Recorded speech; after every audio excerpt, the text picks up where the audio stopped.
On a daily basis there would have been incidents. If it wasn't police, it was military or civilians even. It's one of those things that you kind of lived with, but you dreaded it at the same time. You always hoped that you wouldn't be one of the ones that would get caught up in it. You're living on your wits, you know, you went out at night and you travelled along the road, and like when you seen a red light, you knew it was either the army or your provost that was going to be stopping you. And you didn't know who it was until you went up, and even then you weren't 100% sure. You couldn't even leave your car like somewhere in case they'd been watching you, like you could get an undercar booby trap. And then at night, when you come home, you had your car locked in the garage, your doors were locked, and then your parents would have been ringing you even to make sure everything's all right, and you'd have been ringing them to make sure everything's all right. For if they'd hear tell of somebody had been shot, the next thing they'd have been ringing, and they'd have been worrying to see who it was.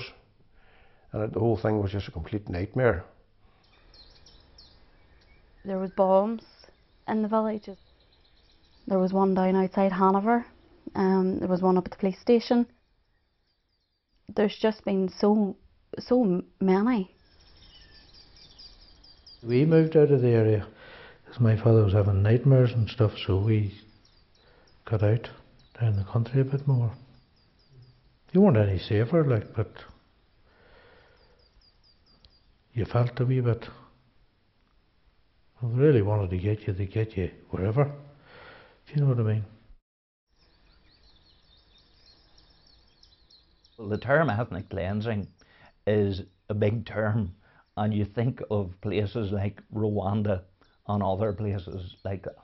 But in this area and other rural areas, shopkeepers were being killed, only sons were being killed, isolated farmers were being killed, and as a result, homes were abandoned and farms were abandoned.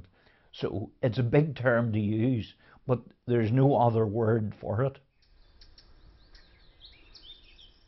People do forget, you know, especially new people coming into the village, and they don't know the history and they don't know the past, you know, so it's always very important that the people around here that are still here from when those things happened, you know, that they do make sure that other people know and know the stories.